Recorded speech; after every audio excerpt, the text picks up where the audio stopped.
Ladies and gentlemen, welcome back to Somos Mas, the official podcast of Somos Mas NM and your source for the latest news and notes on New Mexico United and the New Mexico Runners. My name, of course, is Seth Bidoff. Joining me this evening, we have Jacob Terrell, Earl Nieto, and no, that is not Coach Eric Quill below me. Coach, unfortunately, couldn't make it. He's experiencing some power outages over where he is at. And so joining us this evening, New Mexico United Director of Communication and Fan Experience, David Weese-Carl. David, appreciate you stepping in and offering to fill in Coach's spot this evening. And hopefully we're able to get Coach on soon, but we're certainly glad to have you here this evening. Yeah, I am I'm many things. Most notably, among the things I am not is Coach Quill. But happy to fill in. Sorry that I won't be able to provide maybe some of the insight, definitely some of the insight that he would have been able to, but happy to help where I can. Yeah, so I do want to point out that this is David's second time filling in this week, if for those keeping count. This week? Well, I count Saturdays this week. Oh, that's a good point. Yeah, that's true. I did fill in on the broadcast, which was I don't know if you guys had a chance to go back and watch the clip of Amando's goal, which I'm sure we're going to get to. Yes, you sound like me on the sidelines. There is a distinct, high-pitched woo when he hits that, and that is me, my inner fan leaking out. Yeah, we all try very hard to be professional up in the box. Some nights more than others. But yeah, we'll obviously get that. A fantastic call there on both sides of the broadcast, both on the radio and TV. I didn't hear the Spanish version of it yet, so I assume that Minnie's call was equally as entertaining. So, but yeah, I mean, obviously we're coming off of the first win in the Coach Eric Quill era. David, what from your perspective has been the fan reaction? Obviously, the first two games, people didn't come across as all that impressed. There were some questions as to what the changes actually were and how things are going to look. Now, we know, and that coaches only had a handful of practice training sessions with the guys at that point. What's the reaction been across social media since the win on Saturday? Seth, I think you're on Reddit too much, man. Because honestly, the reactions I was seeing across social media, even before getting the win on Saturday, weren't all where's the change or what's different. It was a lot of, okay, we didn't win, we got a draw, we got a loss, whatever it may be. But you can start to see the first pieces of things changing. We're a lot more attacking. We're a lot more interesting. And yeah, we would have liked to have gotten 3 points, of course. But I think before the win, that was the reaction. Like, okay, we're moving in the right direction. So we can see the breadcrumbs as we kind of move our way through it. And then obviously after the win on Saturday, that was very much a positive reaction. Winning, and not just winning, but winning in that way. Amando's goal, unbelievable, spectacular. And just the way that the guys were pushing up until I would say probably maybe the last 15 minutes when they did sit back, maybe more than I personally would have liked as a fan. Maybe some old habits there. But Coach has talked about in the early going here and some of his post-match and pre-match press conferences, trying to break some old habits. And I think sitting back when you've got a 1-goal lead is one of those habits that he's working on trying to fix. It's a lot harder for you as an opponent, as my opponent, to attack when I'm putting you under pressure. And I think Coach Quill is trying to instill that as much as he can. Yeah, that's something that we've heard him talk a lot about in most of his pressers and his introductory press conference. And I think a lot of us have noticed some of the different things that are going on, particularly the reemergence of Daniel Bruce as getting in the starting role and just the impact that he's made. Obviously Bruce is a fan favorite, and his performances over the past week and a half under Coach Eric have been quite phenomenal. Daniel Bruce, number 9. I love that. That's fun. That's new. That's different. I mean, we've seen Brucey play right back, left back, right midfield, left midfield. We've seen him on the wings. We've seen him through the middle. We've never before Saturday night seen him play number 9, and I really enjoyed that. And it wasn't necessarily just for the goal, although the goal was great. I'll take the goal. Definitely. He's got 2 just since Coach took over. But the thing that I really, really liked about it, I'm sure you guys noticed it too, was his terrific hold-up play. I mean, the way he would receive a ball from Hursty, who's playing kind of in the B's role, in that kind of roaming number 10. He receives a ball with his back to the defender. He knows the defender's on his back, and he's holding there, waiting for the diagonal run from Amando or the diagonal run from Sergio. It opens those guys up and leaves the center back, who's on Brucey, flat-footed. It worked over and over again. And I've said this on the broadcast, Colorado Springs defensively throughout the year has really, really, really tried to push opponents to the wings. They do that a lot. They try and keep you out of the center. But we didn't seem to mind. I mean, we were pushing through the center, and Coach, again, talked about it in his post-match press conference. It does potentially leave you open to counters, when you play through the center that much. But it worked. It worked really, really well, and Colorado Springs didn't really have an answer for it. I mean, we could have had 4. But it's just, I think that hold-up play from Brucey. And I was talking to him yesterday. He was doing a clinic at the Bareilles Community Center, because he's a wonderful guy. And he was talking about, his body, it's a lot of work playing number 9, but it's a different type of soreness.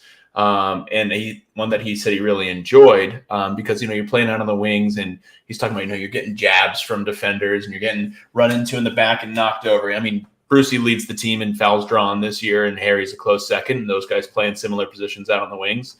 But as a number 9, it allows him, he knows if he's got his back to a defender in that situation, they're not going to clatter through him, because then we get a beautiful free kick, like in a really dangerous area. So I like Brucey in the number 9 spot. I'm interested to see how much that's going to stick around, because Coach talked about wanting to win in different ways. Maybe that's just one of the ways we'll try and do that. If you are joining us on Facebook, YouTube, or Twitter this evening, obviously Coach Quill not with us this evening. He couldn't make it due to a power outage. So stepping in, David Weesey-Carl. As always, if you're in the chat, please throw your questions and comments up there. We'll get into David throughout the evening, and we'll get those answered for you, as well as our own questions that we have for David. So I want to say this power outage was rigged by David. I think David just wanted some more airtime. I was going to be just here in the background the whole time, just making sure that Earl didn't say anything that made Coach uncomfortable. That's why I haven't went to a match yet. Yeah. So now you can say something to make me uncomfortable, I guess. You would have as much luck doing that as you do keeping Peter quiet. Yeah. So. I expect that I will have 0 success in either of those rounds. Yeah. Speaking of keeping Peter quiet, he's been sporting a particular T-shirt of late. I know it's been seen at the lab. I don't know if he's been wearing it out in public. Is there anything the club is willing and able to announce regarding a stadium at this point? Are you talking about the Lagoon Siesta yes, T-shirt? I hate that shirt. Oh God, I hate that shirt. It probably brings back some bad memories for you there. Man, I punched a wall at Electric Playhouse that night. I really did. I'm not a violent man, but I was not happy. Now there's I know that they're still pushing. They're still working. I don't think it'll surprise any of you to know that Lagoon Siesta, Balloon Fiesta, is the target at the moment, and it has been. There's continuing to push towards there. I wouldn't be surprised. I would not be surprised to see some movement on that in the next few weeks. Maybe something a little more visual. There you go. That's what you got. Very cool. I think it's the biggest update we've had, other than the Pete leak out at Electric Playhouse. I also think that's the biggest David leak that we've ever got in our lives. It's like the biggest one that I've ever done. So there you go. Yeah, and we certainly appreciate we appreciate having the line to the club, and we've certainly had our guesses when it comes to player announcements, even coaching announcements, and you typically play a little bit coy with us when we bring names to you. Obviously, it's not that I'm playing coy; it's that I often just don't know. I'm going to be very clear. Sometimes I'm playing coy, but I think more often Pete just doesn't tell me. He tells you guys before he tells me. Yeah, Pete. We definitely had some interesting conversations with Pete, both on and off the air. Now, obviously, we know there are things that we hear and we know that we don't talk about. For out of respect for you and your position, and for Pete and the club, because we do try to treat ourselves as a legitimate news source, and we want to be able to bring things as it's available. And so you've talked a little bit about, and I was there at the press conference anyway for Eric's introduction, and Itamar was there. Talk to us a little bit about bringing Itamar back. He spent some time with the club last, I think it was 2 years ago. Left, came back. Obviously, I think he was instrumental in bringing Kevon Frater back last year. What was that decision like to bring Itamar in, and what kind of role is he stepping into since he's now seems to be a different position than what he had before? Yeah. Before he was the director of player personnel when he was with us before, and did a really great job. He brought in people like Carl Sainty. Carl was relatively undiscovered out of Haiti, playing for a small club out there and doing well enough that Itamar noticed him, and he's got contacts kind of all over the world. So he did a really great job. Left after last season. Again, that wasn't the only player. He brought in Radiavuka's another one, Kevon, bringing him back. These are players, but he was also the agent for players like Kalen Ryden, Christian Nava, prior to serving in that role in the first place. But he came back this year, obviously in a deeper, bigger role as basically the person who heads up our player acquisition, coach hiring and firing, all that kind of stuff is now under Itamar's purview. It's a much bigger role as a technical director. And so he's doing really important stuff. He was already crucial in the coaching search prior to his being announced. He and Pete were kind of working behind the scenes when we had heard that there was a possibility that Zach could be going to New York Red Bulls. When Troy was announced as the coach there, I think all of us thought, oh my God, that's so awesome for coach. That was the first thing. And the second thing we thought was, oh shit, they might take Zach. And then we kind of learned later on that was potentially going to be the case. So Pete got to work, reached out to Itamar, who he already was, working with and having conversations with. And this was well before anything was announced. So Itamar's already played a crucial role in that, and bringing in Eric, and excited to see what he's going to continue to do. So before Itamar got that role, when Zach and Troy, if I remember correctly, they technically had that title as well, did they not? Yeah, so it's a slightly different title. It's a very similar one. So technical director, head coach / technical director was what Troy and Zach both were. Itamar's exact title is sporting director. So it's similar in the player acquisition, contracts, all of that kind of stuff. The piece that I would say is added to that, and there's probably some pieces I don't know about, but the piece that I guess I'm aware of would be the kind of the technical staff management as well. So coaches across the board, so head coach all the way to assistant coach and everyone in between. We've got a technical staff of 5 folks, and Itamar oversees them as well. So typically when a new head coach comes in, and correct me if I'm wrong, usually they bring in their own staff, like first assistant coaches, goalkeeping coaches. How did that play out that the current line of assistant coaches got to stay in their spot? Yeah, that's a great question. And you're right. Typically, when a new coach comes in, they bring in their folks, the people they know, the people that they've worked with in the past, people they're comfortable with. Troy bringing in Zach is a great example of that, right? As soon as Troy had the opportunity to, take over the head coach role, he's not in the 11 at New York Red Bulls. He brought in his guy, which is Zach. In this situation, from what I've been able to gather, it was more Eric came in and really liked the guys. He had conversations with each of them. Met with them prior to meeting with the players. And really enjoyed spending time with them, really enjoyed the philosophy, really enjoyed kind of what they have going. I mean, I should try and get you guys in touch with some of these assistant coaches, the technical staff, and maybe we can get one of them on here, because Mac and Junro and Luke and Nate, and I mean, they are really good at what they do. James Salazar, who heads up our operations, Carlos Olivas is director of sports medicine. We have really great, really intelligent soccer minds, and just people who understand the game, but also understand people. And I think that's maybe the more crucial thing than understanding soccer, is understanding the people in the locker room, how to communicate with them, how to get the best out of them, make them feel included and seen. And we've got a really, really great technical staff who do that and much more. Yeah, I know. I, for one, would love to speak to other members of the technical staff. It's something that I've certainly been interested in, and talking to, especially the guys that are working with U23s in the academy, and just seeing what what their role is, understanding what it is that they do, and then just how they help scout and develop talent as well. Yeah, I know that's real big on Coach Quill. Yeah. So tomorrow, to that point, both the academy boys and the U23s are both playing in Santa Fe. So academy play at 4:00, and U23s play at 7:00 at Santa Fe High School, both of them. And Coach Quill's going up. He's going to go watch. He's going to go check them out. He's going to go see how they play in a match situation. He's had opportunity to see them in training. But this is going to be his first opportunity to go up there and really see them in a match situation, which, by the way, both of them in first place in their respective divisions. U23's in first place in the Mountain Division of USL League 2, and the Academy's still undefeated. Best record in the entire country. They've played 8 matches, won 7, and drawn 1. So really, really exciting. You guys should, if you get an opportunity tomorrow and you're looking for something fun to do, head on up there. It's the Academy match is free. And the U23 match is, I think, like $15, and there's a clinic for kids for $10. We're trying to make it as affordable as possible, and it's a lot of fun.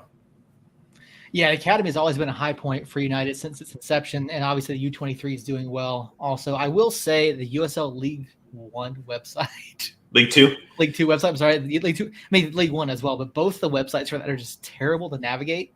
Yeah, and it's just I don't know. Maybe they need to find a new host, for their websites. But I just recently updated our Academy page on the United website, and I've been I kind of completely redid that, and now I'm updating after every match, goal scorers and minute and highlights and all that kind of stuff. So for Academy stuff, we've got that now all on our website. The U23s is a work in progress as well, just because, to your point, like I kind of feed that stuff from the USL League 2, and so it can be a bit of a swamp, I guess. Yeah, it definitely can. And even the main USL Championship website is not as user friendly as it was even a few years ago, and that was a mess then. I mean, it's hard now to get even like individual player stats. Yeah. So actually, what I do for that, and feel free to use this as well. So if you go to the Googles, you type in USL Championship clubs. The first thing that comes up is going to be the USL Championships page that has all the clubs. Go to the individual club you're looking for, hover over them, and click player stats. That's how I found the best stats in real time. It's not the most in depth, but it's what I use for like match notes and things like that. Yeah, that's been I don't know. Like I said, their website needs some work. And but honestly, it's the best source outside of local media, no matter which club it is, because obviously ESPN isn't great. You could even look at, Soccer Way or, some of the other websites that do tend to carry stats and data. Even Transfer Market has some stats, but I don't think Transfer Market even is 100% accurate. So. Yeah, I don't trust them. They've gotten stuff wrong once or twice that has burned me, because I used to go to them for stats at times, and they had a few things wrong that I put in match notes and got a little slap on the wrist there from the league. So I take that as like a general reference point from Transfer Market. Okay. Yeah, I wanted to ask you too, Dave. The club schedule this year, a lot of theme nights, schedule nights. Obviously Devon Sandoval night was one of the bigger ones this year. We just had Pride on the Pitch. What goes into the planning of these? Obviously, there's a lot. 3 Dallas Cowboy Hall of Famers are there Saturday night. Do some other involvement here in town. I know you're not particularly happy about that fact. I have a funny story about that. How did you feel about having 3 Dallas Cowboys there? So it was actually pretty funny. So it was 2 Dallas Cowboys and one Washington footballer. Yeah. But we had them. So we have this thing that we do before games sometimes called Behind the Shield. It's a behind the scenes tour. Seth, you're well aware of it. You've seen it up in the press box. Jacob and Earl, you may have as well. But essentially, we bring a group Sometimes it's fans, sometimes it's community partners, sometimes it's kids, whatever it is. But we bring them up in all these different parts of the stadium. So they get to go down on the field, they get to come up in the press box, they get to go, meet with coach ahead of the game, all that kind of stuff. It's a pretty cool thing that we like to do. So up in the press box, we had those 3 guys up there, and part of the tour is each of us in the press box kind of lets them know, like, hey, my name is blank, I do this. So it came around to me and I said, hey, my name is David Weesey-Connell. I'm the Director of Communications and Fan Experience, lifelong Eagles fan, go Birds. And Tony Dorsett flipped me off. And so my response to that was, number 1, it's our position in the division. But that was fun. I can say that I've been flipped off by somebody wearing a Super Bowl ring now, so that's cool.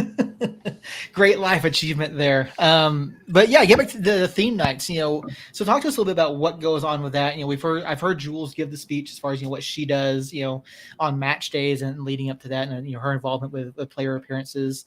As far as just the events at the stadium, whether it's the pre-match, the stuff that goes on, during the match, how much goes into each of these nights, and how important is it that the club use these to try to connect with the community?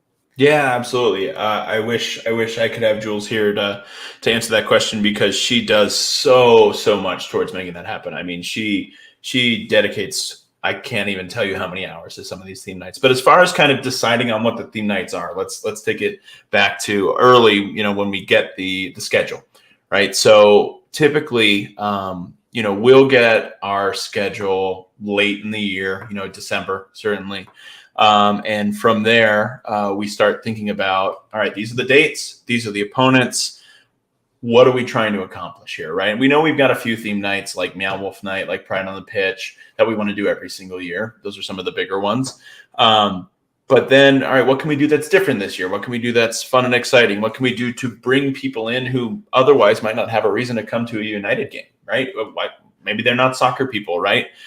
So we think about those things. We have a big brainstorming meeting with some of our folks. Jules is leading that session.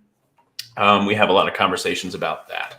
We then come back with some of those ideas. Like I said, some of them are repeats because we think they did really well. Some of them are new things. This will be, I believe it's the first year we've done a salute to service. We've done like a 4th of July, but this is obviously not on the 4th of July. So our salute to service night, that's our next home game. We'll do that this year. So then from there, we have our theme nights all laid out. And then we say, okay, let's dive into these theme nights. What do we want to do? What can we do to make these exciting and interesting and different? And the big charge that Pete gave us this year was, what can we do to make them immersive, right? What can we do to make people feel like they're immediately part of it? And so we have some elements that are in every theme night, like the national anthem, the ball walkout, the first kick. And we try and fill those places in with people to perform those that are relevant and interesting and will get people excited. But then from there, that's the easy part, quote unquote. But from there, we dive into, what can we do to make it different? What can we do to make it fun? What can we put on the concourse? What can we put in the, work with the supporters groups to get in the tailgate lot? What can we do with all of these different things? We make a lot of phone calls. We also have tryouts every year for the national anthem singers. And, based on those, what makes sense? Do we have, for the upcoming salute to service, we have the Army Band is going to do the national anthem, and they're incredible. They're going to do a really, really great job. We had the Gay Man's Chorus do the national anthem at Pride on the Pitch. So making them all relevant is really interesting and fun. But then, we got rainbow smoke bombs for Pride on the Pitch. We've got some really exciting things I'm not going to tell you about for Blackout Night that we've never done before. Things like that. And sometimes we like to spill the beans on those like a week ahead of time to get people excited and buying tickets. But sometimes we just like to surprise and delight people and let them discover it when they get into the stadium. And that's a lot of fun too. Yeah, it definitely is. Obviously, we don't always get to experience it from the fan perspective, but it is still enjoyable for us to see the things in and around the stadium and, to hear the crowd and their reaction to everything that's going on, the play on the pitch, the atmosphere in general. Talking about that a little bit, with the results this year, ticket sales seem to be slightly down compared to where they were a few years ago. How's the club feeling about number one, the performance on the pitch and the correlation between that and ticket sales, and where are things at as far as that goes? Every challenge is an opportunity, man. You're right. Overall, it's slightly down as far as ticket sales go, but not hugely or crucially. I think a big part of that has been the play on the field. And I think that's something that Pete and Itamar really wanted to address in hiring Coach. Coach is a winner, and New Mexicans are notoriously fickle people. That's what we are. We like a winner, and we want to see wins. And this team, New Mexico United, we pride ourselves on being the best of what we can be and showing the world what New Mexico is capable of. And that means going out there and giving everything we have to win every night. So, I think there's some folks who are going to come no matter what, right? You got your season ticket holders, or you have the people who purchase every week. New Mexico United could lose every single game, God forbid, and they would come every single week, right? Then you have your folks who are really hard to reach, who might not be interested in soccer, but maybe we're trying to reach them with those theme nights that we talked about earlier. And then I think you've got a big portion of people who are somewhere in between. They're not quite diehards there every single game. Maybe they go to a couple games a year, but they're way more likely to go if the team's performing well. There's an excitement when we're winning. There's a FOMO. There's a fear of missing out when you miss that game on Saturday. If you were not at the game and you were not there when Amando scored one of the best goals we've ever seen in the history of this club, you probably feel like you missed out. And so I would be willing to bet, particularly if when we beat El Paso, I think that there's going to be a lot of interest in this next game. I think it's going to boost ticket sales. We see when we're winning, we'll see the numbers jump up, and when we're losing, we'll see the numbers jump down. But what we do in the front office, we got to kind of ignore what happens on the field to an extent, right? It can't dictate our emotions, even though we're fans first. That's hard. You heard my woo. So I'm a fan first. But we still need to do what we're doing. We still need to keep pushing. We still need to try and reach people, have the impact that we want to have in our theme nights. And when we win on top of all of that, like we saw on Saturday, we had an impactful, amazing, fun, welcoming theme night. And then, by the way, we played really well and won. That's the beautiful thing. That's the chef's kiss. That's what makes everything lovely. So a couple things. One is a kind of silly question, and two is an actual legit question. Because what would I be without a shit show, right? So there's this fun game that I play with my girlfriend and her kid, and we have secret words. So at what point do we get astronaut night or astronaut awareness night or a monster duck night? I'll let you answer that one first. Thank you. I appreciate you letting me answer that one. Monster duck night. Can I ask for a little bit of elaboration on monster duck night? Because that's exciting. I like monsters. I like ducks. Is it like a duck monster truck? I want to say it's an oversized duck. So okay. I actually don't know. I was leaving their house, and she said, "Your secret word today is monster duck." Okay. And I walked away. I'm going to answer your question with a question myself. Would you rather fight 1,000 duck-sized horses or one horse-sized duck? One horse-sized duck, and it's not even close. I so disagree. Ducks are terrifying and angry and mean. And if you want horse-sized, oh my God, that's horrible. I've been around horses my whole life. I will take on a duck. I have spent a lot of time around horses too. I would rather have the little horses. As somebody who has 3 kids that are, a little bit bigger than duck size, but not much. The 3 of them can kick my ass. So maybe I should have changed it to 100 instead of 1,000. I think I'd still take the horse-sized duck.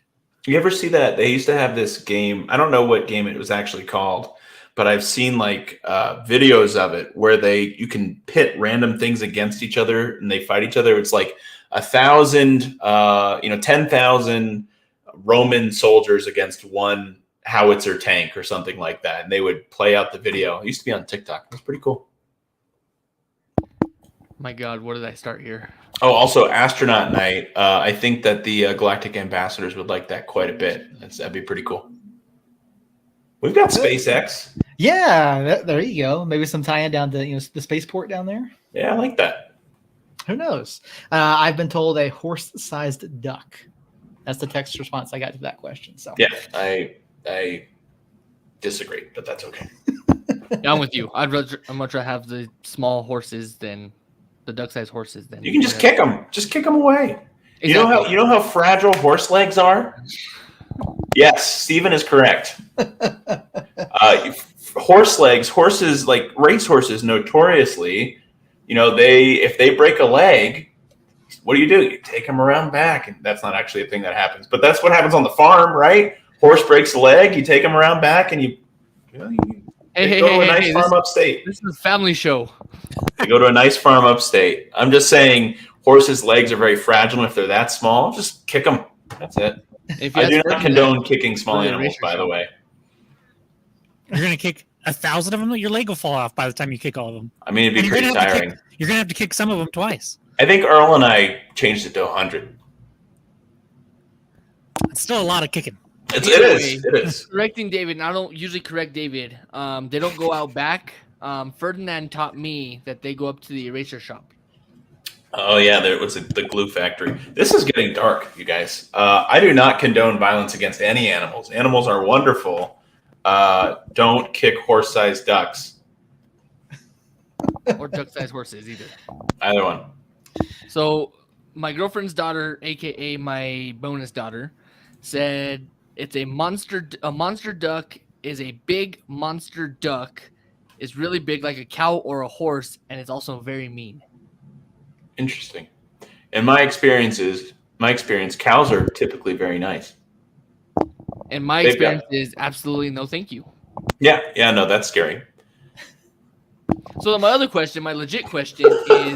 if you're just joining us, David Weezy Carl's with us tonight instead of Coach Quill due to a power outage, and we're talking monster-sized ducks. Or duck-sized horses. Yeah.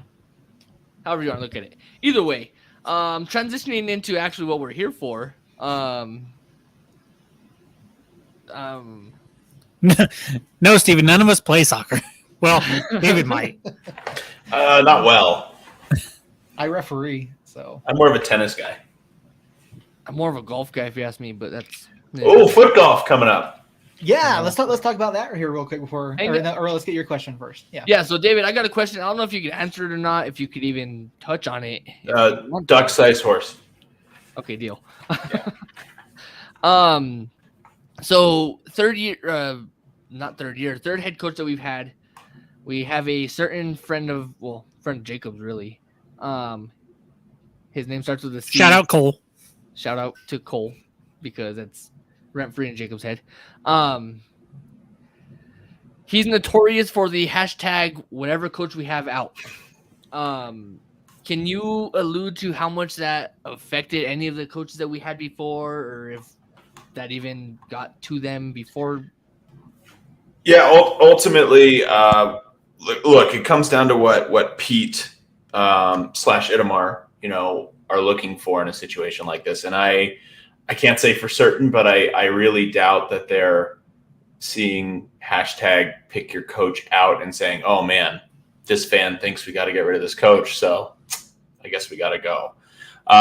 Now, all that to say, I'm sure fan sentiment matters, right? I mean, I'm not the one who makes the decisions on that, so it's difficult for me to say. We want fans to be happy. We want fans to enjoy the performances, and I think it's more that than any sort of hashtag or online discourse. It's more, hey, when we're at the stadium, are fans having a good time? That matters a lot. But I would be so bold as to say that I don't think anybody's saying hashtag coach, pick your coach out. I don't think it's made a lick of difference. But again, I'm not the one making those decisions. So we kind of hinted at here just a second ago, David. Let's talk about the foot golf tournament that's coming up. Yeah. The club is a sponsor on this. Yes. So what was that? Sorry, you cut out the club there. is sponsoring the tournament, or they? Yeah, so we're running a tournament, a foot golf tournament on the 4th of July. It's going to be a lot of fun. It's going to be over at. I'm not a golfer, but what I've been told is the best golf course in New Mexico, Sandia Golf Course. I've been to that golf course and it's beautiful. But it is nice. It is not the best, but it is nice. It's a lot of fun. So yeah, foot golf tournament coming up on the 4th of July. Obviously, New Mexico United is on the road at Las Vegas Lights that evening. 2:00 shotgun start. I don't know what that means. That means but everybody starts at once. There you go. Okay, great. 2:00 shotgun start. There's you can have up to, I believe we're gonna have up to 36 foursomes, and it's a scramble. So best combined score wins. Some really great prizes going to be out there. My team is probably the best team, and I don't think we'll be losing. So if anybody would like to try and challenge us in that situation, please feel free. But if you think you can beat me, Devin Sandoval, David Estrada, and Juan Aguirre, I challenge you to do so. But it's going to be a lot of fun. Sandia Golf Course, your registration includes food for you and your whole team, includes a swag bag for each member of your team, and there will be some prizes for the winners as well. It's going to be a lot of fun. And then immediately after that, we'll have a watch party over at the Sandia Sports Bar for the away match. Sounds like a lot of fun. Unfortunately, I'm going to be out of town. I don't know if these guys might be able to make it out for that or not, but it sounds like a really good time. Foot golf is something I've done a couple times, and it's a lot of fun. I've actually never done it. I'm not even good at regular golf. I've never actually golfed, like real golf. I've done the driving range. I've done putt-putt. I like both of those things. Those are great. But I've never actually golfed, and I've never played foot golf. But I feel like I've got 2 former pro soccer players on my team. I think I'll probably do okay. So there's a question in the chat, and I'll take this one, Jake or Seth. Why the heck not? What ages can participate? Asking for a girlfriend. Yeah, kids are welcome. We're not putting any sort of age restriction on it. There will be alcoholic beverages served at the beer cart, at the golf cart, beverage cart, I guess it's called. But obviously the kiddos can't have those. But registration, we've posted about it a few times, but registration's open right now. And like I said, you can sign up as an individual or you can sign up with your team of 4. Should be a lot of fun. I'm looking forward to it. Sounds like it. Yeah, I wish I was just going to be here for that. Just so you know. And the money raised is all going to support the academy as well, which is pretty awesome. Yeah, no, it definitely is. Again, yeah, the Mexican United Academy, the only fully funded academy in the United States. So, very huge deal. A huge accomplishment for the club and for the academy there to be able to do that and provide that for the up and coming players that United highlights throughout the state and from surrounding areas. So, talk about another change at the lab this season. We saw a shift in the pitch, a 7% or 7-degree shift, I should say. Obviously, one of the selling points of this is that we're not using the pitcher's mound anymore. The club is using less turf. So obviously there's probably less cost to the club to do this. I mean, and this is in conjunction with MILB and USL Championship. What brought this about and why did it affect the broadcast camera so much? So this is actually from Major League Baseball, specifically from the Rockies. They kind of issued an edict down to the Isotopes because they had a couple players who had gotten injured. As a result of what we were told, the way that the mound works is they pack all the dirt down onto the mound, and it takes time to settle.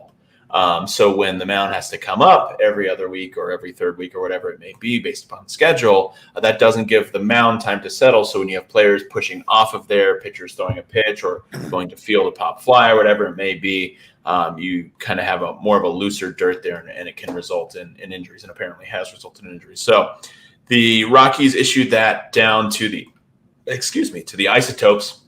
The Isotopes had no choice in the situation. They let us know, hey, this is something that we're going to have to do. And they were incredibly collaborative and helpful through that process. They said, hey, the Rockies have told us we can't be on the mound anymore. We can't have the soccer field on the mound anymore. Let's work together to figure out what the best possible way to do this is that doesn't impact the fan experience in a negative way as much as possible, and still provides for player safety, which is, those are the two most important things. And so we went out there, myself, Ron Patel, and Clint Gray went out there. As soon as they got that information, we worked directly with John Traub and Thomas, who's the head groundskeeper there at Topes, and just walked the field, said, okay, these are the dimensions that we've had for the field throughout the season. We cannot adjust those dimensions. We can't do that in the middle of the season. And frankly, we don't want to. So how do we fit, this field at these dimensions, while also not running over the mound? And the initial way that we had it was actually right next to the pitcher's mound, but then there were concerns about the assistant referee having to run up and down there. And then if you got a throw in, you got to go across the mound, that doesn't feel good. And if a player gets, run over, which happens, and they get trucked onto the mound, that's not going to feel good either. So we adjusted it a little bit further from there. And we were able to come up with a solution that, frankly, I was surprised that it worked out as well as it did, because when this was initially brought to us, we're like, oh my God, this is going to be the worst thing. Fans are going to be so upset. It's going to adjust all this stuff. The sightlines are going to be horrible. But we were able to go through, and we were sitting in individual sections throughout the stadium saying, okay, how does this affect the view? How does this affect the view? How does this affect the view? And we really struggled to find a place where the view was hugely negatively affected. Now, obviously, that's subjective, right? If I'm a fan, I may prefer seeing the game this way or that way, and it may be very different. But we came up with a plan to have, again, collaboratively with the Isotopes of, this is how we adjust the field. This is how we make sure that there's enough space for corner kicks here and there's enough space for fans there and all of that kind of stuff. And then internally as the club, we said, okay, how can we make sure, we feel pretty good about where the field's going to be, but how can we make sure that nobody is negatively affected, right? So how do we do that? And that's a tall task when something like this happens. And what we came up with strategically was, okay, if you are a fan, and we said, give it a try for that first match, see what you think, see what the view looks like, and let us know what you think. If it doesn't work for you, if you don't like it, come talk to us and we will move you. No questions asked. We will find the place that works for you, and we will make it work, and we'll do our best to make sure that you're in a place where you like to be. So, I'm in this section and my view is a little different. I don't necessarily like it. Okay, come talk to us. Let's go look at the map. Let's find the place where you want to be. And we've had a few folks, but not many, not a ton of people. And I'm really, frankly, proud of that. I'm glad that we were able to find a solution for everybody. And again, still to this day, if you haven't been to a match since the field has shifted, and you're going to go to your seat and you think, okay, this isn't the ticket I paid for. This isn't what I liked. We'll move you. We'll make it happen. And we will make the best out of it. Do you think this shift would have been able to be possible with the hill last year? No, it wouldn't have. Because if you look at the way the field's set up now, the corner, the northeast corner, hits a spot where that hill was there last year. I never understood those hills in baseball. I know that they look cool, but I feel like they're way more of a risk than they're worth, in my opinion. Just a gimmick.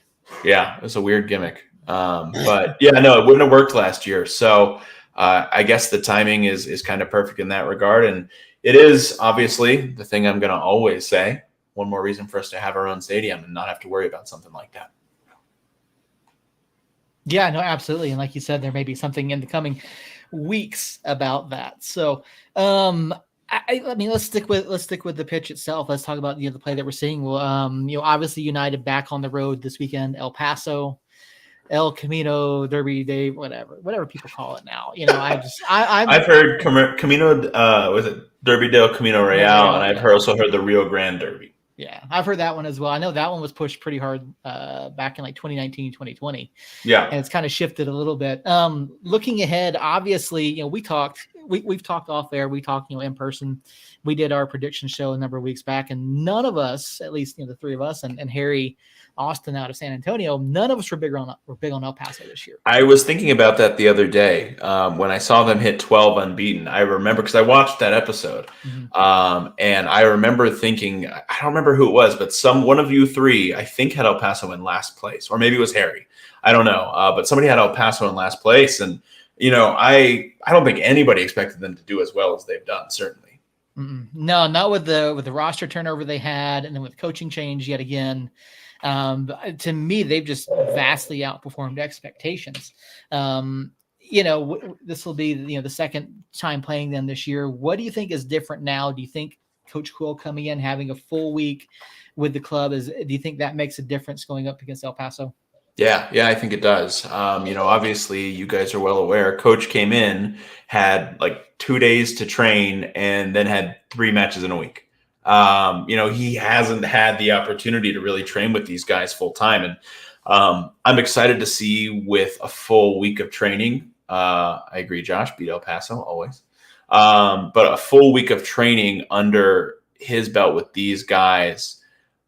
I mean, I think that every game we've seen with Coach so far has been an improvement on the game prior.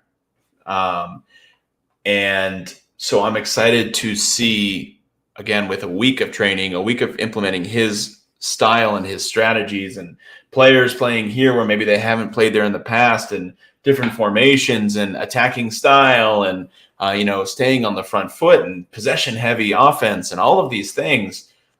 I mean, that's exciting. We've historically had some success going down to El Paso. It's been fun. You guys remember the opener last year? That was a friggin' blast. I would love to go down there and do that again. And I think, again, with another week under his belt and the guys gelling in that system, I would really like to see it happen. I think it would be great. Robert, I think we can all agree with that. I think we can. We don't have much interaction with the El Paso fan media. We have more interaction with some other outlets. Obviously we talk to Harry and Robert quite frequently. We do have some interaction. Varying levels of tolerability, by the way. Exactly. Harry's great. I love Harry. Harry's fun to be around. Harry's fun to listen to. There are others that will remain nameless who are less fun. Yeah, there are some that tend to Robert. Robert. I don't know. That's just because he's Team Earl. So no, it's just there are certainly some fan media, and there are some larger outlets I will include in the term fan media who are quite unfriendly and tend to push very varying levels of untruth, I should say. And so just like real media. Right, exactly. So when it comes to these rivalry matches, whether it's El Paso, Colorado, Phoenix, Hold on. Do you consider Colorado Springs a rivalry? No. I'm curious. I've wondered that. I know because some fans feel that way, some fans don't. I'm genuinely curious. Do the three of you guys consider Colorado Springs a rivalry? I don't personally. If so, why? And if not, why? Okay, I do now. Okay. They were not before, mainly because the first several seasons we just kind of did whatever we wanted with this one, Jacob. But they have turned a corner to where they're way more competitive. Obviously, last year they finished went to the Western Final. Yeah, ended up in the Western Final. It's a completely different team now. Agreed.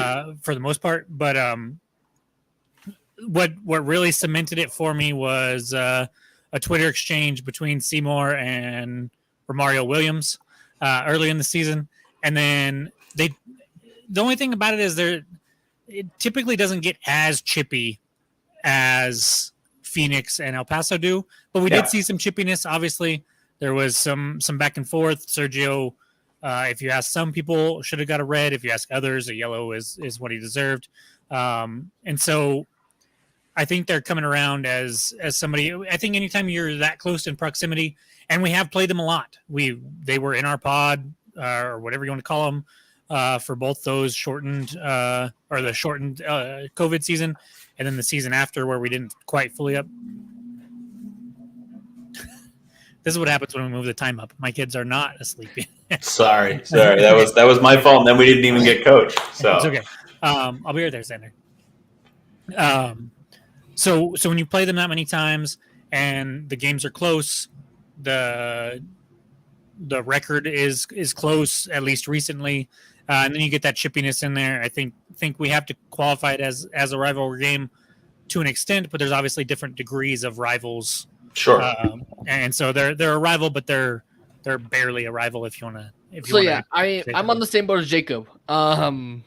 They weren't a rival until I met Jeff Caldwell. Because I am still on ESPN Plus getting flipped off by Jeff Caldwell. That's my claim to fame. I was not aware of that. Yeah, so Jeff Caldwell, if you're listening to this, you still owe me a shirt.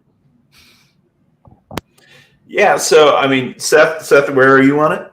Yeah, I don't necessarily see them as a rival. I think I would call it a regional matchup, not necessarily a rival. There's not that heat there. There's not that tension there.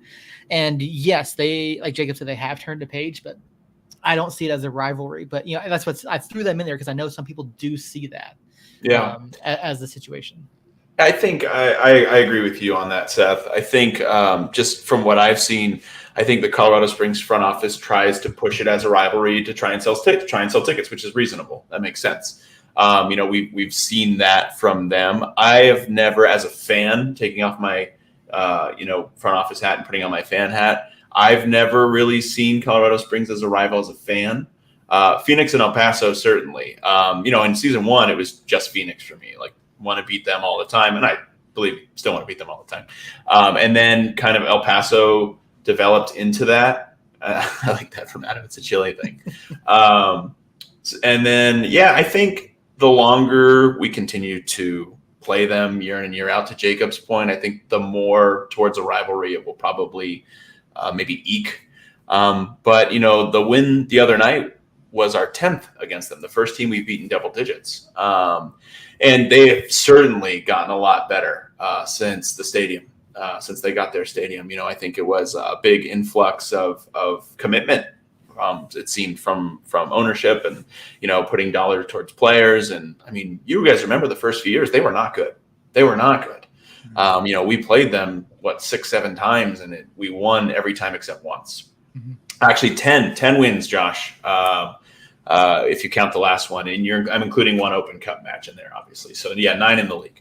So it's I don't personally consider it a rivalry. I can see why people would, but for me, it's Phoenix first for rivalries, El Paso second, and then a couple steps down to Colorado Springs in third, in my opinion.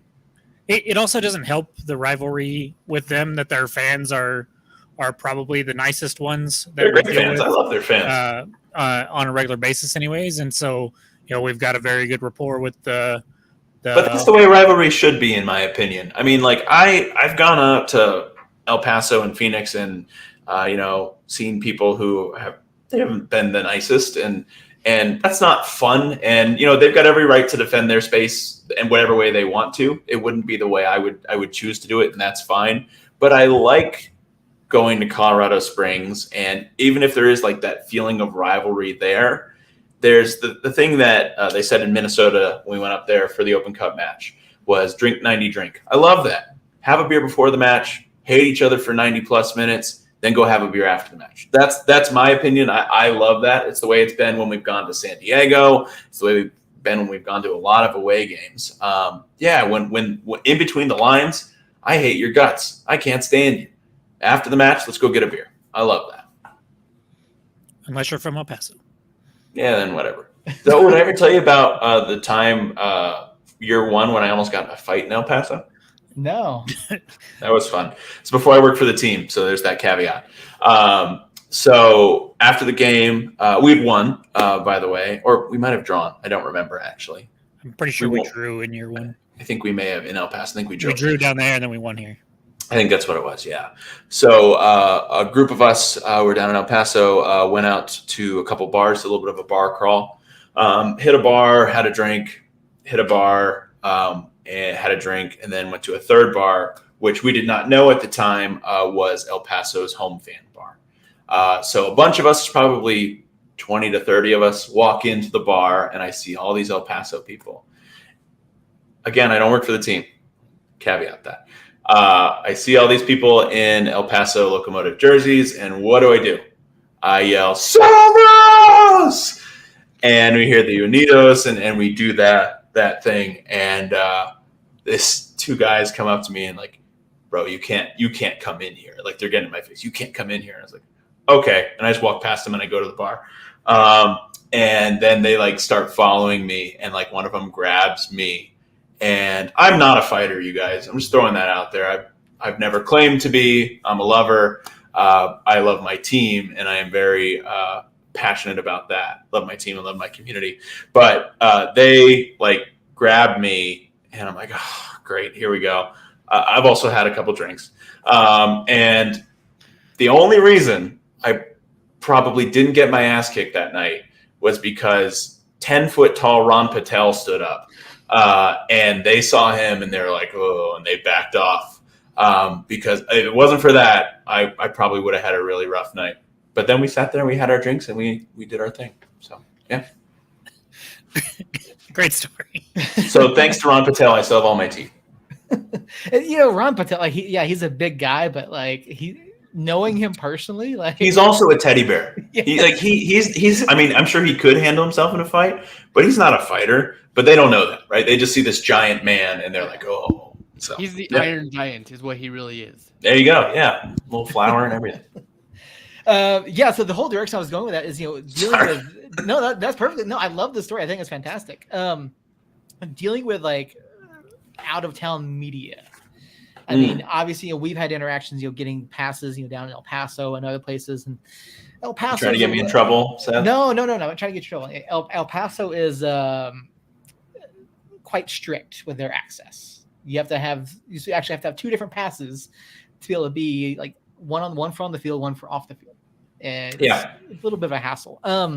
We don't typically see too many out of town media come in. There are a few outlets that do send someone.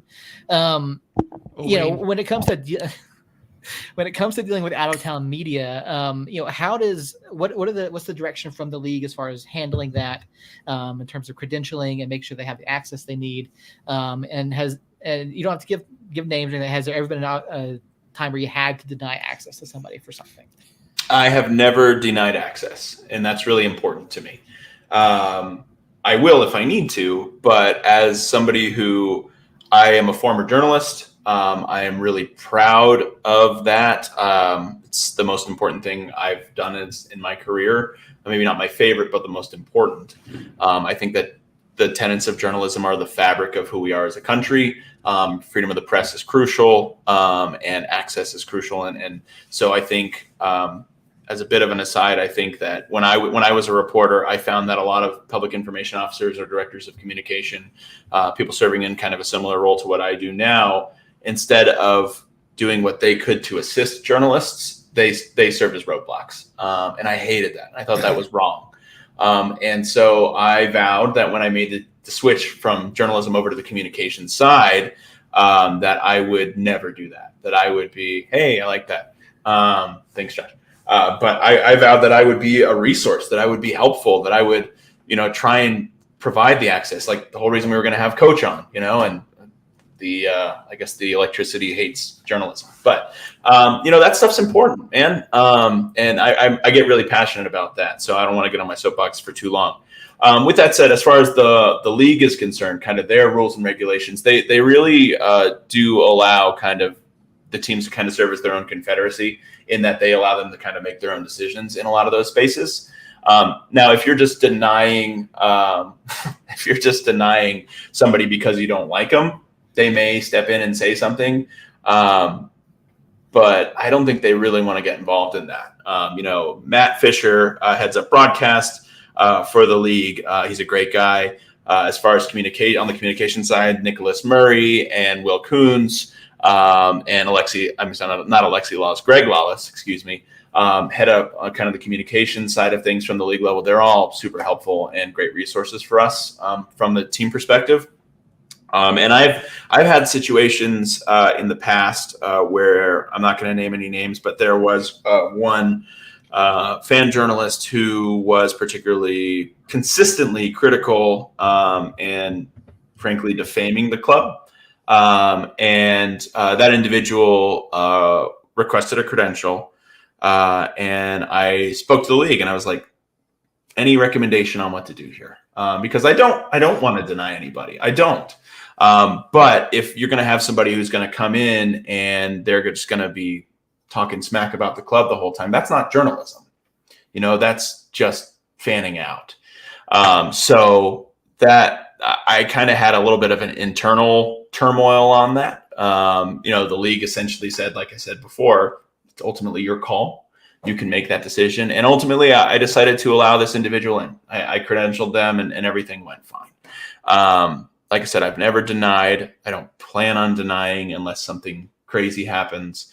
Because I think people should have access. People should have access to the club and the team, and people should be able to pursue their goals and their dreams. And I think, that often starts with starting a fan newspaper, and if that fan newspaper is just squashed because somebody decides it's not worth their time or it's a pain or whatever it is, then that stinks for everybody. Like, let people shoot for those stars. Let people chase their dreams. Like, I never want to be in a situation where I tell somebody they can't achieve. And if you are looking at Jacob's camera, he is shaking because he is looking for that newspaper. I thought I had it. I thought I had a copy of it right here, but I guess it's I've got a copy. I've got a copy nearby. I think I'm gonna go. I've got it somewhere. Might be. I recently found the emails that have all of the copies in it, and I'm incredibly proud of what we pulled off. But it was a difficult time, that's for sure. Yeah, I mean that stuff's hard, man. Like, I don't think people. So again, I was a TV reporter, which is way different than doing newspaper. Or I wrote a lot, but it was for television. And I think people think that sometimes being a journalist is glamorous. It is not. I'm here to tell you it is certainly not. It is hard work, and it does not pay well, and it is long hours. And on the bright side, everybody hates you. You got paid? Yeah, that's right. I mean, and plenty of people start at a volunteer space, right? Like, my first journalism job, my first job out of college, this is after getting my degree, was $7.25 part-time, $7.25 an hour part-time as a sports reporter. And I shot my own stuff, and I edited my own stuff, and I worked crazy hours, and it was miserable. And I loved it. And I did it for a while until I could move up and do the next thing. And, I eventually made my way up to anchor and all these different things and had a great time.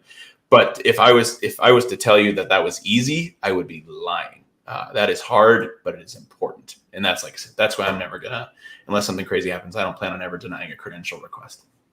Speaking of access, real quick, can I get your thoughts? I don't think I've ever gotten your specific thoughts on it, David, of the lack of transparency with contracts and things like that in the USL without getting you in trouble? Yeah, no, it's a good question. It's an important question. So I think I wish there was more transparency with regard to that stuff. The MLS, I'm notoriously not the biggest MLS fan. I don't think that's shocking news to anybody. I'll watch it. I watch the Philadelphia Union, and that's my team. But as far as the way that they do some things, I don't always agree. One thing they do really well is the transparency in contracts. They do a really good job with that. The USL, again, I talked earlier about with regard to kind of media decision making. They're kind of that confederacy, allowing clubs to make their own decisions. It's the same way with contract stuff to an extent. They allow clubs to make their own decisions, but because of that, every club has decided, well, it would be at a disadvantage for my opponents to know what I'm doing. And in order for that to change, all the clubs are going to have to agree that, okay, we're going to talk about these things. And no club wants to say, okay, well, I know nobody else is going to talk about their contract stuff, but you know what? I'm just going to do it, because then they feel like they're putting themselves at a disadvantage. So I agree with you. I wish there was more transparency in that, but that's the reason why. Well, at least we know that now. I mean, we're 5 years into this thing, and I had never heard that explanation as to why it was the way it was, and that I can at least respect that. I still hate it. Yeah, I hate it too. As the person who puts the information out there, I hate it too. It's. I wish we lived in a world where like that stuff was just out there, and I think what it will take is some sort of edict from the league for that to happen. Is that the same with injuries? Why there's not transparency there? Yeah. I mean, it's all the same thing. It's all the same thing. And I think the league, the MLS has requirements on injury stuff, right? For us, they say, let people know who's out and who's questionable and upper body or lower body, right? Like what I would like is for it to be Chris Weehan is out because he broke his kneecap and we expect him back in, whatever it is, 6 weeks, 8 weeks, 10 weeks, whatever it's going to be. I don't know what it is. But you see what I'm saying? Like that, wouldn't that be so much more interesting for fans and like give fans something to talk about? And instead of wondering like, oh, is Bees going to make it back before the end of the season? We don't know. He will be back before the end of the season, by the way. But you get what I'm saying? Like you want fans talking about the team. You want fans talking about the league. You want fans talking about the players. When it's nebulous, that's harder to do. Well, and like back to the contract thing, we love talking about, the off season. I think I almost enjoy the off season podcasts more just because they're less stressful. With, because it with us, I think the entire front office feels you on that. Yeah, and so we like to kind of guess or talk about the signings and stuff like that, and it's hard when we don't know, what they make, not even necessarily what they make, but how long they're going to be with us. Right. Because you guys have announced some multi-year contracts, like when Kalen and Amando and Weehan all signed theirs and Nava and stuff. But for the most part, we don't know if in fact, who was it this year? Oh, crap. There's somebody this year that Pete leaked and said that it was a 2-year contract. That track. And so we didn't know that until Peter happened to leak it. And I got excited for it. I can't remember who it was. It's going to bother me now, but that's the thing. You just said you got excited for it. That's the thing that like is missing when we don't have that, right? When we can say, when MLS can say Lionel Messi is signing this ridiculous contract for a bajillion years and he now owns the MLS, like, that is a thing that while is a crazy contract, it got people talking. It got people excited or hating it one way or the other. Like I'm sure Orlando City is not thrilled, but you get the point. I think we're all in agreement on that. But I do think it will take, in order for that to happen, it will take an edict from the league. And then there's a whole other aspect where you have people on Facebook specifically that are complaining about us not spending enough money when we don't know how much money the club has spent on roster construction specifically. I don't even know that.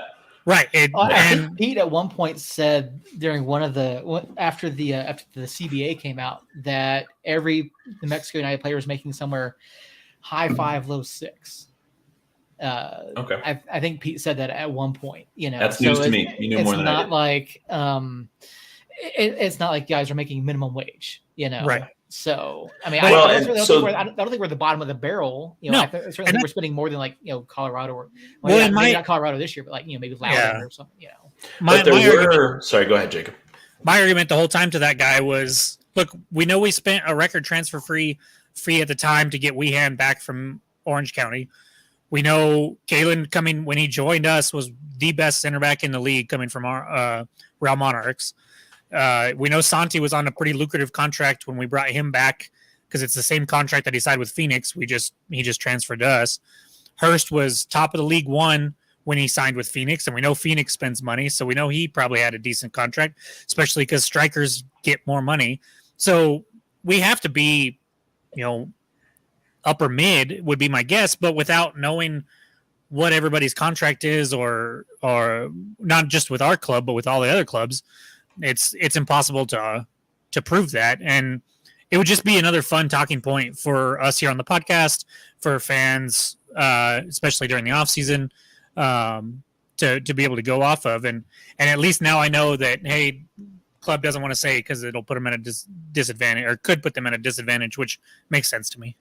Yeah, and I think I also think it would be helpful for me, right, as the comms guy, to be able to say like, hey, we just signed, Joe Schmo for 4 years, right? And like you'll see like when a Premier League team signs a big player, they'll put like the year and they'll do all that kind of stuff. And we've been able to do that a few times. And it's great. Like it gets people pumped up. When we signed Kalen and Amando, and these guys to these multi-year contracts, and we said they're here through this time, like that feels good.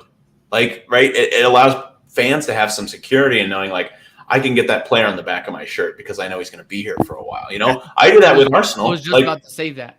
Yeah. Like when Arsenal, announces a play, like when I go, the new shirt just came out for Arsenal.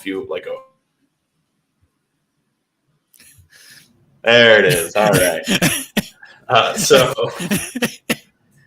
particular Premier League team. They put out their new shirt and I was like, oh, I want to go get the shirt. Who should I get on the back of the shirt? Well, I'm not going to get a player who's on the last year of his deal. I'm going to get a player who I think will be there for a few seasons. I'm going to get a player who I know is part of the club through and through. And I think that's why, my opinion, one of the two reasons fans are so drawn to Daniel Bruce. Oh, shit. The field. That was supposed to mute me so I could cough. I'm sorry.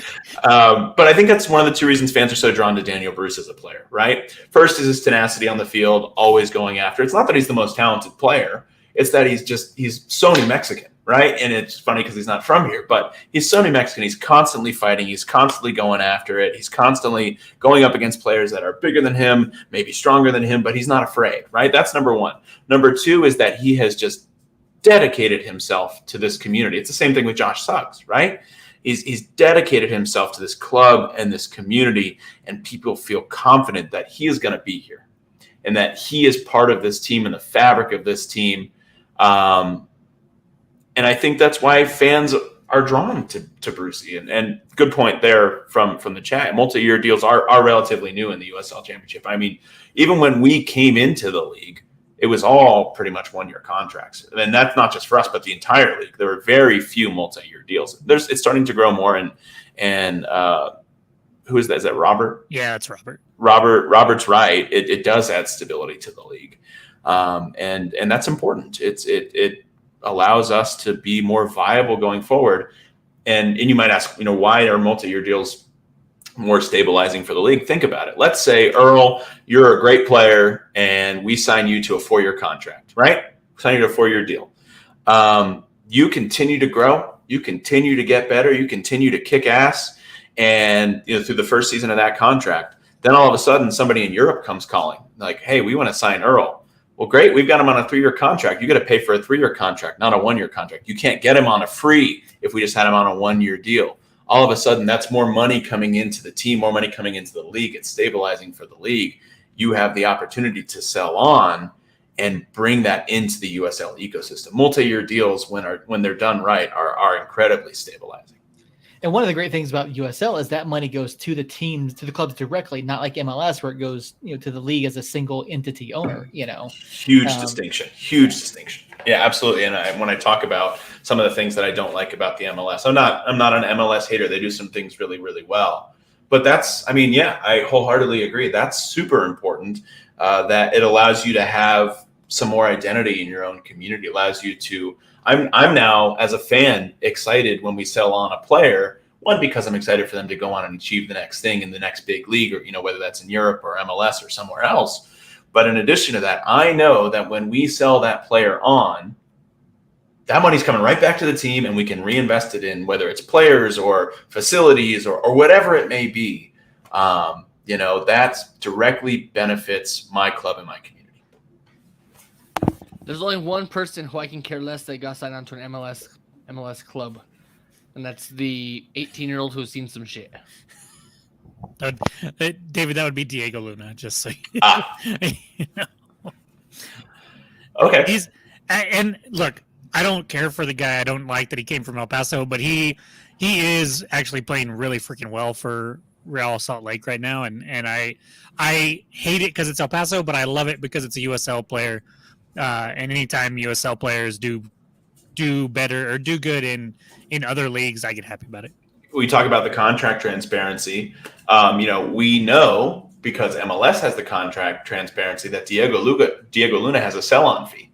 So if Real Salt Lake sells him on to another league, El Paso is going to make some money too.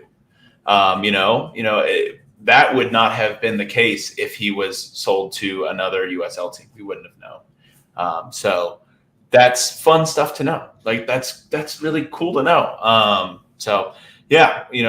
know we talked about publicly, even though we didn't have to, that Carl Sainty has a sell-on fee. We sold him to North Texas / FC Dallas. And if they sell him on to another league, we'll see a portion. So that's good. But most USL teams won't include that information. And Robert, I do need to correct Robert in the chat. Yes, Diego Luna is 18. He's just seen a lot of dead puppies in the streets of El Paso. I like the Danielle Monti hashtag though. That's a good. That was good. That was. Man. Oh. So if you haven't got the hint, I do believe PETA is going to cancel us after this show. I said multiple times I do not advocate for fighting of any animals. I just want to throw that out there, unless it's like I saw a video of like kangaroos attacking people and just being kind of dicks. So maybe. Okay, now that's just funny. If you try to box a kangaroo, you deserve your ass kicked. But yeah, those things are strong. So David, I was on 1017 this afternoon, and one of the questions I got asked was, what did I think that Coach Quill and Peter Ruby and Edmar will be looking at bringing in to help bolster the roster this season? Obviously, we're in a bit of an injury issue going on right now, and with looking at where we're at in terms of injuries and who's been loaned out and who we have or haven't brought in, putting on the fan hat. Let's put on the fan hat here. Yeah. What do you think the club needs to do from a roster perspective in order to bolster the chances this year? Yeah, I think one of the things that immediately comes to mind is kind of the defense. Again, just talking to you from a fan hat, I don't have any info about any potential transfers, but we loaned out Timothy, and he's a good player. I liked him. Watching him in preseason, I know a couple of us talked about him and about his size, but more importantly than that, what really surprised me was his speed. For a guy that big, he was quick.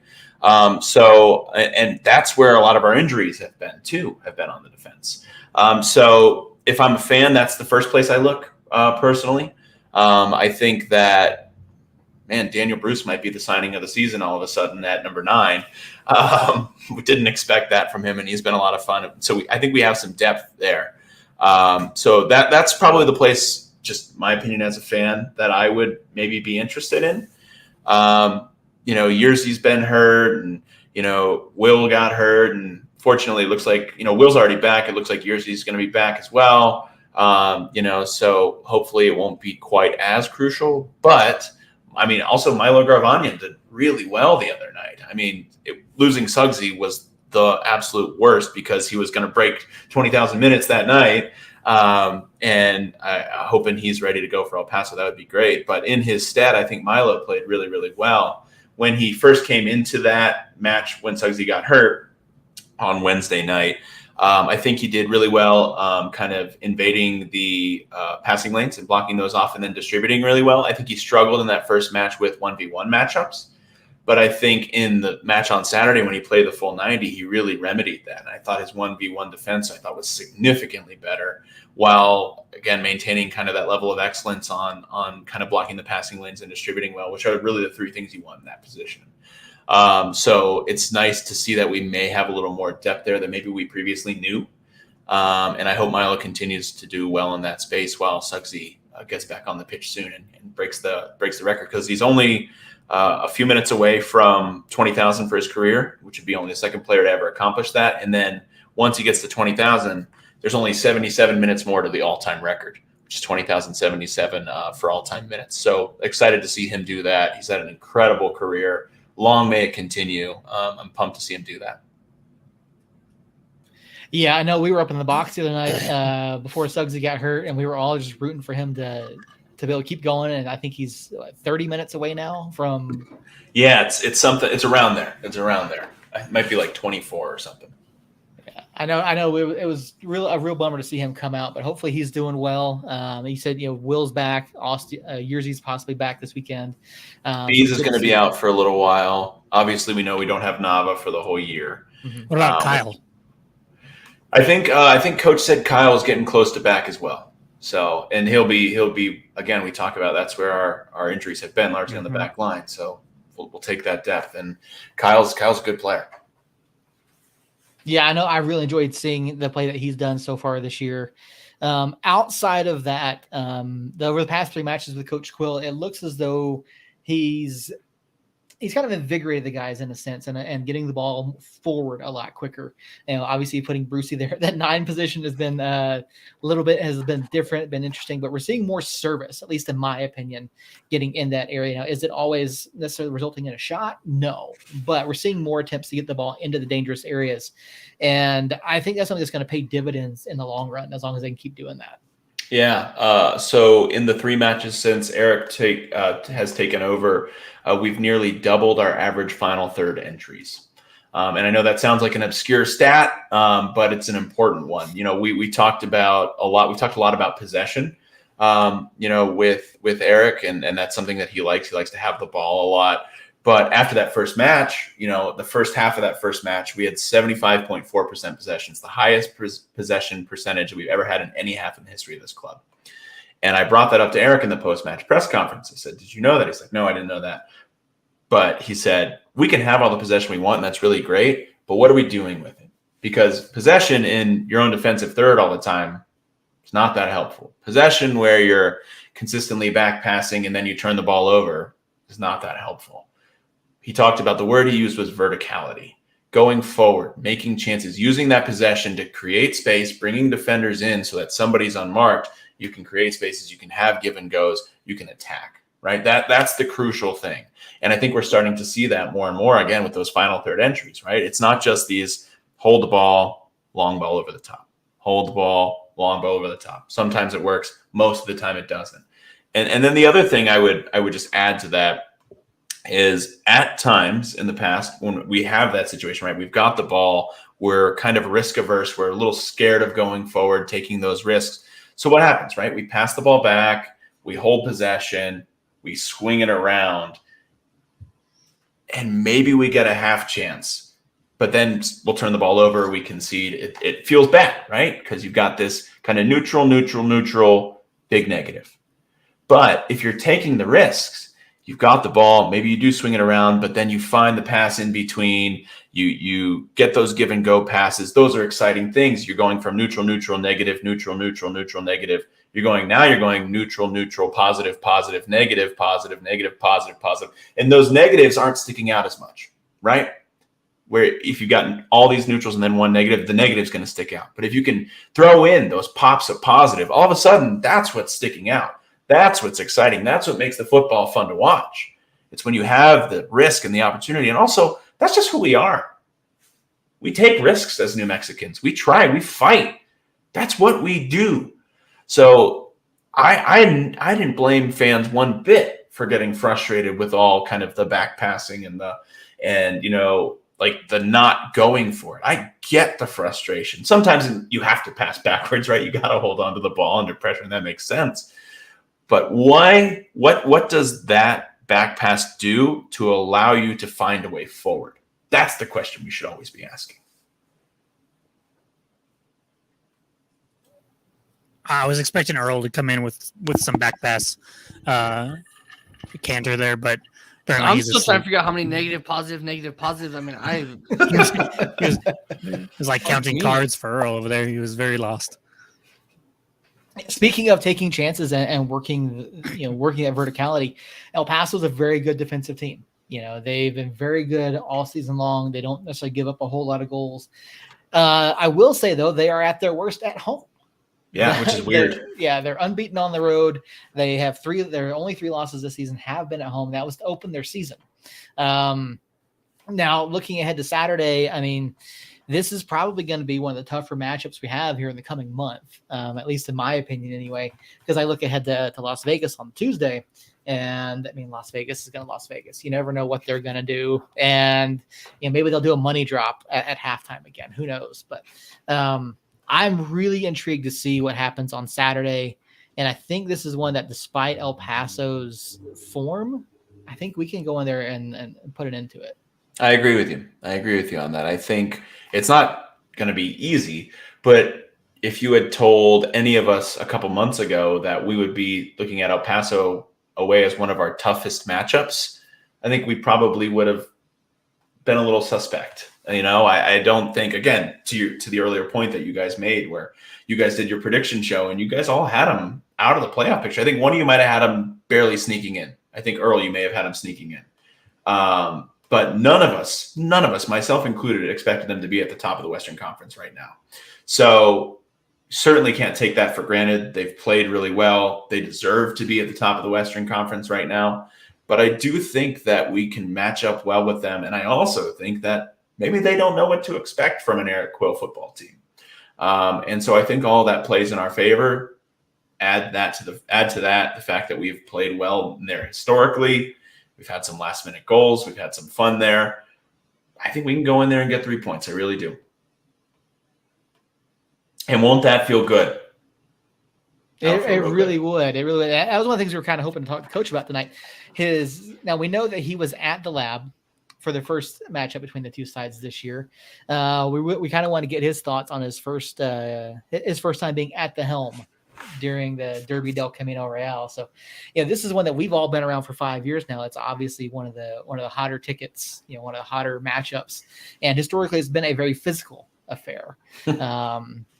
And we don't know if we know Yuma missed the last match. I don't know if he's going to be there for this one on Saturday or not. I hope so. Yeah, I kind of hope so as well. The master of the dark arts needs to be put in his place. But because I think this is one that we can go down and we have a sneaky chance of getting 3 points on the road down there.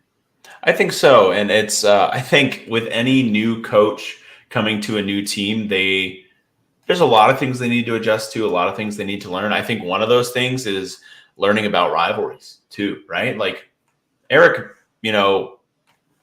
probably didn't care much about El Paso Locomotive before he joined New Mexico United, but he's going to care now, right? And he's going to, I think one thing that he's done really, really well in the early going is really tap into fans and listen to fans really well at every opportunity. We had that welcome thing at the Sandia Sports Bar where fans got to ask him some questions, and then we watched the USA Mexico match. But you could tell it meant a lot to him to hear from the fans, and to hear. I mean, that's where, in my mind, that's where the attacking football mentality, at least in some part, has come from.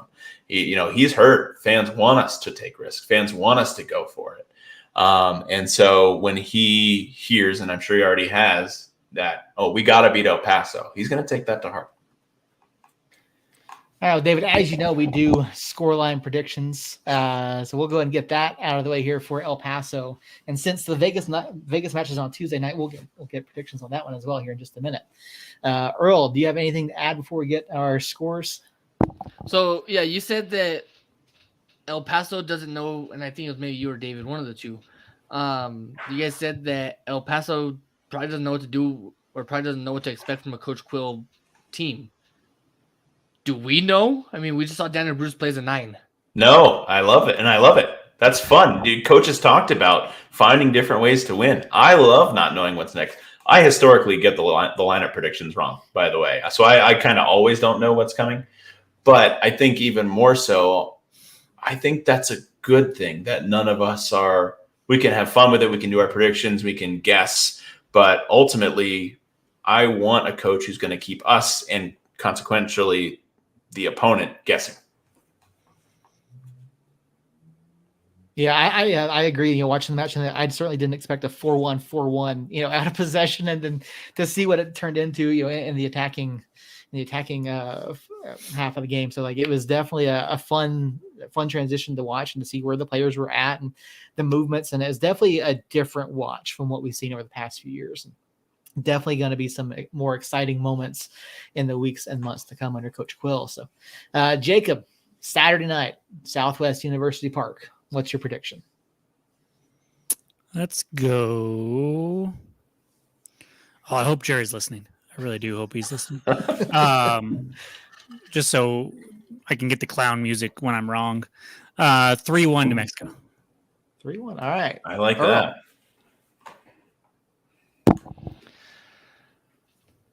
I think so. We saw Alex get, I think it's 502nd save. 501. He's at 501. 501. I knew it was over 500 for sure. Before I do my prediction, Robert, I think we're under red cards. I don't think we get red cards in this one. I think it's a shit ton of yellows, but I don't think any reds fly. I think Alex gets some more saves in his pocket, and we go out with 2-0. I like that too. It'd be nice to see a clean sheet again. We haven't had one since Miami. Yeah. A bit unfortunate with Kalen's own goal the other night. But the thing is, that's not Kalen's fault. No. I think I mentioned it on the broadcast right away, but he has to do that. He has to. Otherwise, it's an easy tap in. So if he gets his foot on it, there's a chance it goes wide of frame. It was super selfless of him to do that and take the risk and knowing that there's a decent chance that it could go off his foot and into the goal. So no fault to Kalen on that. He did exactly what he should have done. Yeah, no, great run by Kalen. His positioning was great. He was right where he needed to be. Just unfortunate the ball ended up in the back of the net. Yeah. All right, I'll go and give mine. We'll end up this round with David's. You will not end it with David's. I'm gonna tell you now, David does not do predictions. You've been trying. You've been slowly trying to get me to agree to it. That's not going to happen. Yeah, I think we with guys coming back from injury, I think we see a little bit better performance from the back line. Not that they were terrible on Saturday against Colorado Springs. I felt like they had a very good performance. I do think we get the clean sheet. I don't think it's going to be 2-0 though. I do think it's going to be 1-0. I think it's going to be really tight. Obviously rivalry match. It's going to be tense. Guys are going to be flying all over. I think 1-0 United on the road. I will take any one of those 3 results. Those would be wonderful. That means each of those means 3 points. So on the road at the team at the top of the Western Conference to go in there and take 3 points would be magnificent. They're actually in second place. Oh, they dropped back down, but yeah, still in top. All right. And again, Tuesday night, Las Vegas Lights, bottom of the Western Conference right now. Not exactly having a great season out there. Honestly, I don't even know what's going to happen with them here in the coming years. Who knows what happens with their funding, with their ownership. But again, Cashman Field, a place where anything can happen. Pools, money drops, yeah, fireworks, confetti all over the field at halftime. Sounds like I need to book my ticket. I will say, I don't know if I mentioned this last time I was on the podcast. They have like one of my favorite hashtags ever. I'm sure you guys have seen like Premier League teams. Like I think Everton has like COYBIB, come on you boys in blue. They have COYBIC, come on you boys in confetti. I think that's hilarious. That's so funny. That's so funny. That's very fitting for them as well. Yeah, I know the last time we played up there, they did something at halftime. There was just it was the water balloon fight. They did the water. I think it was the water balloon fight they did last time. There's water balloon pieces everywhere. You could see them like trying to pick up. I'm like, there's no way. There's just no. When way. I went there in 2019, they did $2 tequila night, which is a horrible idea. Can you imagine if they did that now, Albuquerque? The place would burn down. That would be awful. That'd be horrible. It already does burn down with $12 beer nights. Yeah. So yeah, obviously we won't be here Tuesday night. No show then. We'll probably push the show next week until Wednesday. But let's get our Las Vegas predictions. Earl. 3-0. Ooh. Earl stepping out on a limb. Jacob. No, go ahead, Seth. All right. Again, another great opportunity for us to flex some offensive muscle. I think we do some great things against Las Vegas. I think 2-0. Yeah. I'm convinced that we're cursed this year as far as what was that? I know what you're going to say. Seth wants you to say 5 goals. No, that was that version of the $5 footlong. $5. Remember when they used to $5 footlongs? Now it's like $11. Yeah, I know. Yeah, ridiculous. No, so I'm convinced that we're cursed with clean sheet or like a lack of clean sheets. Like I know that we personally have never had a season of so many own goals and deflected goals and nonsense. And you factor that in, you factor that we're going to Las Vegas, which we've already talked about, the nonsense that happens at Cashman Field. I could be somewhat wrong, but I think historically we really haven't played Vegas all that well. And so I do think we go and get 3 points. I don't think it's anywhere near as close or near as much of a blowout as you guys are saying. I'm going to go with the score that I famously mock everybody for picking because it's the most common score that soccer has, in my opinion, and that's 2-1. I do think we come out of there with 3 points, but it's not an easy 3 points, especially with a quick turnaround after trying to give El Paso. I'm gonna assume that the players feel about it the same way that I do, and say we'll give El Paso our A+ effort, and then we turn around 3 days later and play in Vegas. That's not going to be a good time, no matter what, in my opinion. So I do think it's a lot closer than that. So I'm going to say 2-1. So all three of you guys predicting 6 points for those next 2 matches. Love that. That's going to make Detroit City at home a lot of fun. That will be. I've got that one circled. I'm looking forward to that one. I know that their fan base is quite vocal. They're vocal. Yeah. And I know Detroit is not quite living up to standards so far this season. So that's going to be an interesting match back at home for Salute to Service Night. So I went to the match that we played in Detroit last season and had a good time out there. Their fans were very fun. They were fun. They're passionate. Yeah, that they are. So I think, unless you guys have any more questions for David. No? All right. Well, okay, actually, I do. I can't have you on the podcast and not bring this up.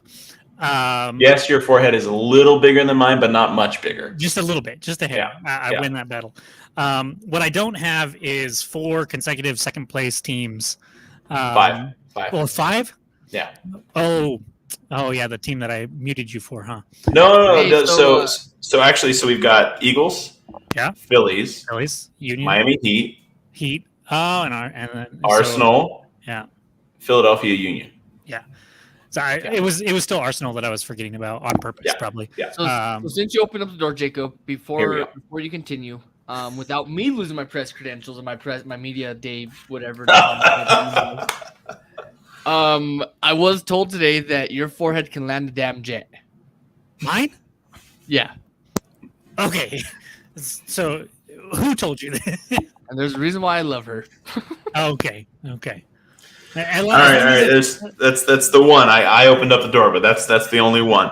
As long as it's her and not somebody you work with, aka we work with. So I told her that I'm not allowed to say anything because I don't want to lose my press emails.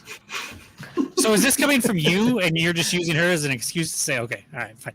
Anyways, back to the point. So who does New Mexico United lose to in the championship? Is what I was getting at. No, they're going to be the one to break it, man. They're going to be the one to win the whole thing. That's it. I would take it. I would take all of my other teams finishing in second place if it meant United lifted the cup. Would take it on heart. I would take my other teams finishing in last if it meant United lifting the cup. I would do that. I would take Arsenal getting relegated if it meant United lifting the cup. Oh, dear God, please. Hey, you're a hell of a lot closer than we are, pal. You talk about all my teams finishing second. We could be Tottenham. It could be way worse. So yeah, you could be about to lose Harry Kane. Yeah, I know. Enjoy that. He'll enjoy Germany. Yeah. God, I will, because I'm a Bundesliga fan anyway. So there you go. So what I was saying, David, where can folks follow you? Where can they find you? Is there anything else you like to shout out in terms of club, academy, anything else going on? Yeah, like I said, tomorrow, Academy and U23s up in Santa Fe at Santa Fe High School, Ivanhead Stadium. Support those guys. They are wonderful representatives of the club and what we strive to continue to create, which is opportunities for every New Mexican. They are also really good at soccer. They're in first place, each of them. And then on Friday, At the Doubletree downtown is going to be a drag show that we're doing that is going to support raise funds to support the Somos Unidos Foundation and really just continue to show our pride. So those are a couple things coming up. We'd love for you guys to be part of them. Really looking forward to them. And then let's get a couple wins over the next week and come back against Detroit City loud and proud. All right. David Weitzer-Carl, thank you so much for stepping in. We appreciate you as always. And hopefully the next time we schedule a time with Coach, he doesn't have a power outage. But he was very apologetic, asked me to apologize to you guys, and he's absolutely willing to come back on. Yeah, no, absolutely. We can't wait to have him on. But David, you're always a favorite of ours, a favorite of the folks popping in. I think we had close to 30 people watching us tonight, which is phenomenal numbers at one point. So it's because they all thought Coach was on. That's what it was. But that's okay. We'll take it. It might have been, but no, I mean, you're a fantastic guest as always a great conversationalist, and just love hearing more from you because I have an interest in the front office side of things. Like I would love to learn more and talk to guys like Ron and Itamar and some of the other stuff. Get to know more about that because we talk to you, we talk to the coaches, we talk to Pete, but we don't hear too much about the business side of things. So yeah, definitely absolutely something that I'm interested in doing. So cool. Well, thanks for having me, guys. I always appreciate it, and I think you guys know when I'm not on here as a guest, I enjoy tuning in. So keep up the great work, guys. There's Carlos. Yeah, appreciate you, David, as always. Jacob, with all that being said, why don't you get us out of here? Yeah, so as Seth said, we have a match next Tuesday, so obviously we will not have this next Tuesday. We will, I should say Seth and Earl will be here Thursday or Wednesday night. We're at the point where I basically have the next 6 months through December 8th to determine the rest of my life, which sounds a little dramatic, but it is true. I have a dream job right now that I love and don't want to lose, but in order to keep it, I have to both qualify and pass the police academy. So I will be stepping back for the foreseeable future until after that point. I won't be going to the academy until the 14th of August. But in order to prep for getting into it and gearing up for it, as well as, as I mentioned earlier, three little kids and a newborn, while also trying to do my job of running a state park is been a little daunting lately. And so I just feel like I need to kind of take a step back and probably won't be at, but maybe one more game this year. And thank you, Carlos. And so, just gonna do what I got to do to get through this. And then once I get through it, I'll be back. I'm not going anywhere. I will still very much a part of this. It's been 5 years now that I've been a pretty big part of it, and I'm not going anywhere. Just kind of having to take a step back. I will probably be on when we have Coach. Once we get Coach scheduled back up, and who knows, I might, if things are going good and I've got an hour and I actually watched the match and was able to watch it in full, I might pop on to give some 2 cents that nobody asked for. But other than that, I'll be taking a step back. So next Wednesday, it will be Seth and Earl. And maybe Seth will find a guest. I don't know. Seth is going on vacation this week, so hopefully he can just focus on that and not have to worry about what's coming up next week. But still going to be watching the games. Still going to be rooting really hard for New Mexico United. And so with that, for Seth and Earl, and obviously we want to thank David for filling in here. But for Seth and Earl, they'll see you next week, and for whenever I can get back. Until then, guys, somos unidos.